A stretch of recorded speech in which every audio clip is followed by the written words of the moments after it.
Hello and welcome to the TCF Morning Show. It is Wednesday, October 28th, and this morning I am joined by Boomy at Boomy TCF on Twitter. I am Zach Lilia at Z Lilia TCF on Twitter. The main page is at typical_Chicago. We did not have a show yesterday because the Bears broke me and Matt. We were sad. It went really long too. Yes, it did. I wish I could just push that Monday night game up just 1 hour. That'd be nice. But we ended up not doing the show. Well, we're here now. Me and Maddie will be back tomorrow morning, so he'll be talking about that when we preview Week 8 also. But we'll be talking about that Bears-Rams Monday night football game where the Bears lost. We'll be talking about the World Series Game 6 going on last night. Last night. I always have to get myself with that. The Wisconsin Badgers quarterback deal is pretty weird, and just how long they have to sit out is pretty crazy. We'll get into that. Then we always got Boomy's Wacky web story. Go over to Instagram, Facebook, follow us on there. Typical Chicago fans. Go over to YouTube, subscribe to the YouTube page. We got a new subscriber today, Boomy. We got Pat Beals on YouTube. He made his first comment on the video. Love to see that. Keep commenting, Pat. We always love it. And also, you can find us on wherever you get your podcast from. Like he said, he also created a Google account, which you can listen to. It's Google Play. Google Podcasts. Google Podcasts. You'll find Typical Chicago fans on there. If it's Apple, though, please subscribe, rate, and review. Give us that 5-star rating. And then if it's anywhere else, like you said, just type in Typical Chicago fans. You'll find us on there. Shout out to 26shirts.com. Chicago, we love them over there. If you type in the Typical Chicago fan at checkout, you will get 15% off of your purchase. Again, that is Typical Chicago fans at checkout for 15% off of your purchase at 26shirts.com. Chicago. Follow them on all social medias. Boomy, how are you doing this morning? Well, we've made it through, almost halfway through the week, so you got to look at it on the positive end. I've not looked at anything positively today. I've definitely found some positives in the last 24 hours, but what were you going to say? It's one of those, man. It's kind of those dog days of fall. It's starting to get darker earlier, but you know what? We can only make the best of it with everything going on in the world. So try to stay positive, man. After we record this show, I will be done thinking about this loss. But for now, I will talk about it. The Bears lose to the Rams. I think was it 28-10? 24-10. 24-10. They had a defensive touchdown, the Bears did, and then they also had a field goal, and that was it. The offense did not look good. I don't like the play calling right now. Matt Nagy has lost all trust from a lot of fans, especially after Brian Griese, which I also have some thoughts on, like maybe, I don't know, I'm guessing Nick Foles probably thought he said this in, like, confidence. Like, is that right? Not confidence. Confidentiality, sorry. Yeah, but a guy who's been in the league for like 8 years, you think if you I would understand, know. But that's not, that. I really don't care about that. I care about that what he said, and it's something that's maybe He's not was wrong. the problem with Mitch as a rookie quarterback. If a guy like Nick Foles isn't liking how he's running it, maybe that was some of the reason too with Mitch. You don't know. I put a tweet out today, and it was a video or a kind of a GIF of Mitch Trubisky and Matt Nagy, and it's like, who's actually the problem here? Right. Because some of the play calling, just the running, you wait until the end of the game to start running the game successfully. I don't really get that. I don't know. I don't know what to think right now of this team. They are 5-2, but not a very good 5-2 as of right now. We play the Saints at 3, I think it's like 3:25 on Sunday. A quick turnaround here. It's a week by week basis right now with this team. Seriously, you don't know what you got. It's like I said, Still only a game out of first place in the division. I think it's going to be a 3-team race, honestly. I think the Lions are going to be a decent team. I'm not think they're going to – I think some people overreacted to beating the Falcons. The Bears have beaten the Falcons. Also, what did you think of – I've seen a lot of talk about that Todd Gurley falling in the end zone. He didn't want to. I always remember when he fell into he fell out of the end zone, and then all the fantasy football talk. But all together here to recap this game in my mind is just try to forget it, and hopefully it doesn't replay itself again on Sunday. Yeah, I mean that's a big thing, Zach, because New Orleans is they're down a little bit. They're not the New Orleans they've been in the past, but they're still a pretty formidable opponent. And you nailed it, man. I don't know about you, but the Cordero Patterson experiment at running back's got to stop, right? He had 3 carries for 1. I don't get why they kept doing that. Give it either to David Montgomery or we got to figure out something. Like seriously. It's bad. I mean, I think they worked that 1 week. He had a couple decent rushes, and then the NFL figured it out that anytime he's in a certain position, they're going to give him the ball because 3 rushes for 1 yard is pitiful. Awful. It's awful. Yeah, it's just one of those. Like you said, I think a lot of it has to do with the play calling. But the fact of the matter is that LA just felt like they dominated that whole game. From the beginning to the end. They really did, honestly. And Johnny Hekker might be the best punter I've ever seen. And it was I don't know how he was landing those balls. Like I think they had at least 5 to 6 possessions that started within the 5-yard line. No, so he had 5 punts last night for an average of 44.2 yards, and every single punt landed inside the 20. He was 5 for 5 inside the 20, and he had a long of a 63-yard punt. And they even showed it a little bit near the end of the game how he would position the ball in a certain way when he kicks it so that it gets the best in the game right now. As of now, I mean, dude, he was just hitting bombs. And you think about that, it's like when I think they got stuck at the 1-yard line and almost had a safety. I think that actually is a safety if you have a holding call in the end zone, but that was close. I don't know, but you don't really realize when you think about it how crucial that can be. I mean, the Bears were you can just tell every time they started possession they were just backed up. They had to go 80, 90 yards just to get a touchdown, and they were nowhere near that kind of offense on Monday night at all. It was sad. The Rams brought the energy, it felt like, and the Bears just didn't seem to match it. Nope.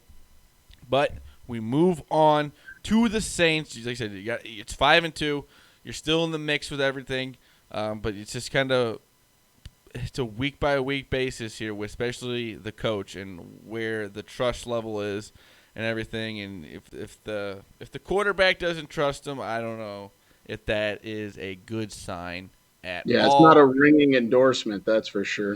It is not, Boomy. But let's move on. We got the Rays-Dodgers World Series Game 6. As we record this game, the Dodgers are up 1-0. The Rays are up 1-0. Yep. The Rays are up 1-0, but they are down in the series 3-2 to the Dodgers. We got to get the game. We got to get the game. That's what I'm saying, man. We got to get that game 7.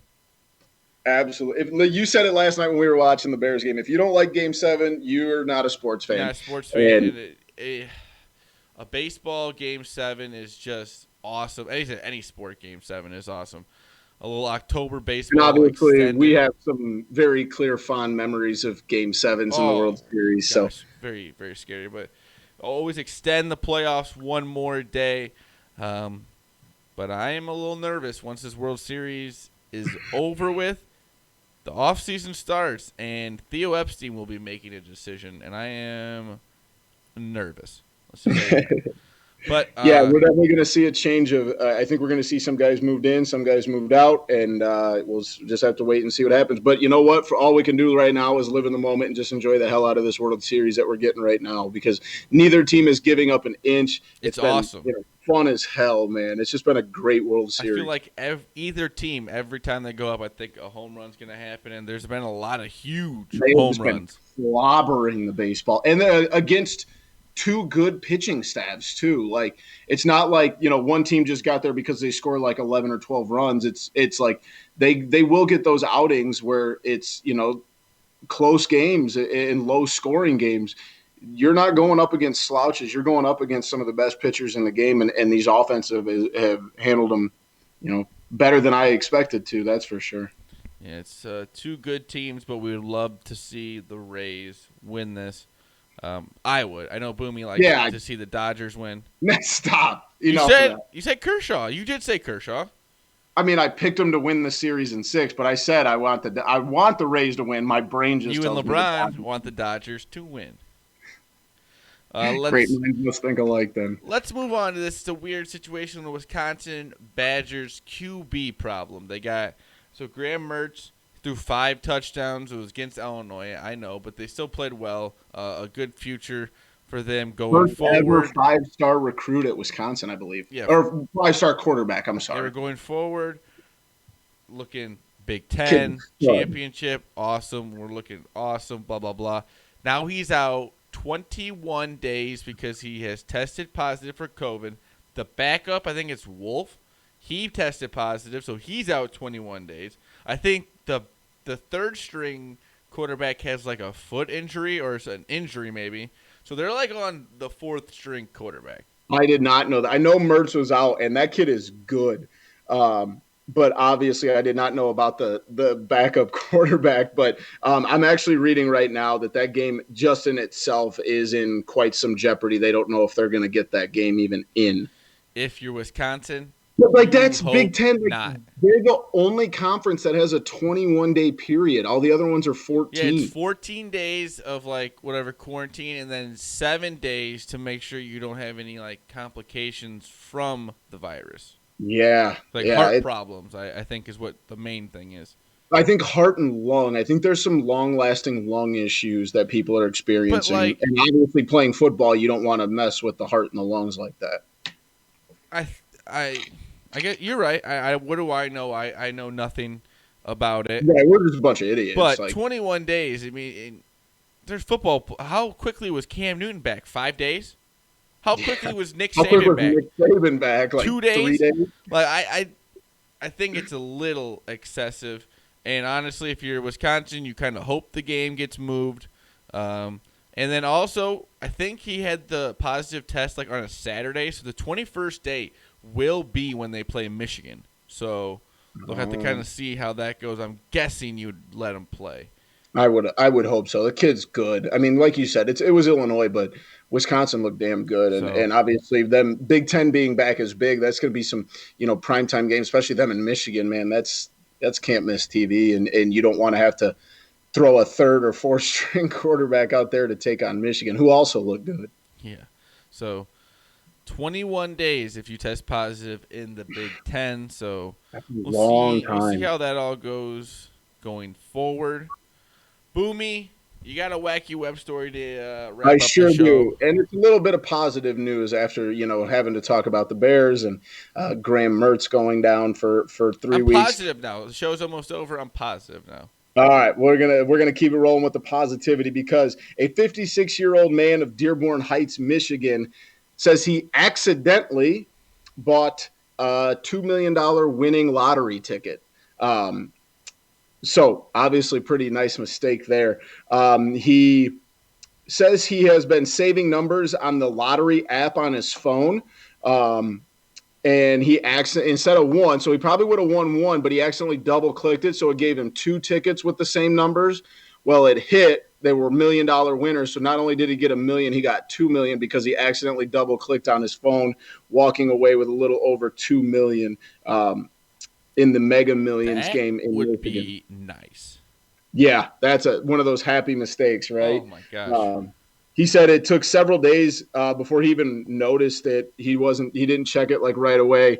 And the app said that he had $2 million coming towards him, and he had no idea what happened because he said at most he should have won $1 million. That's what the cap is on it. And so he bought himself a new house and said he's going to save the rest of his money. So that was a nice little mistake that that man made. Yeah, that would Why can't I make mistakes like that? When I make mistakes, I accidentally like try to hedge myself out of a bet and then I double down and then I lose. Like those are my kind of mistakes. Yeah, that would Not accidentally that's buying a $2 million winning lottery ticket. yeah. My mistake is did I bet I got a winner with the over? Nope, I actually accidentally got the under. Yeah, Like that's my mistake. Not you hit $1 million winner twice. Yeah, exactly. We need some more juju like that. Yeah. So, hey, we're being nice on the show now. Positivity. Maybe we'll get some of that good juju our way, Boomy.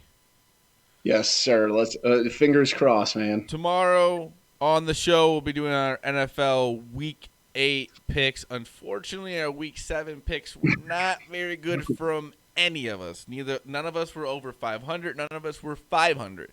No. If you would have followed the TCF boys this week, you would have lost some money. But if it makes anyone feel better, we lost money along with that. So it all comes back together there. We roll in the good and the bad, man. You gotta take the weeks where Matt goes 6-0, and you gotta take the weeks where Matt goes 5-1. Yeah, and me and Boomy both 2-4. Mm-hmm. So nothing good there. We'll be wrapping up the week tomorrow, the TCF morning show. But thank you to Boomy at BoomyTCF on Twitter for joining me tonight. I'm Zach Lilia at ZLiliaTCF. Main page at typical_Chicago. Instagram, Facebook. Type in Typical Chicago Fans. You'll find us on there. Go over to the YouTube page. Subscribe to the Typical Chicago Fans YouTube page. All of our morning shows, podcasts, interviews, food reviews are all on there. And then wherever you get your podcast from, if it's Apple, please subscribe, rate, and review. If it's anywhere else, just type in Typical Chicago Fans. You will find us on there. Shout out to 26shirts.com. Chicago Boomy's got his shirt on tonight. Always has the shirt in the background. 26shirts.com. Chicago. If you want shirts just like that, go over there. Use the promo code Typical Chicago Fans, and you will get 15% off of your purchase. Again, that is Typical Chicago Fans for 15% off of your purchase at 26shirts.com. Chicago. Boomy, anything else? Hey, let's have a Wednesday, man. That's all we can do out here. Let's go. This has been the TCF Morning Show, Wednesday, October 28th. We love you all. Peace.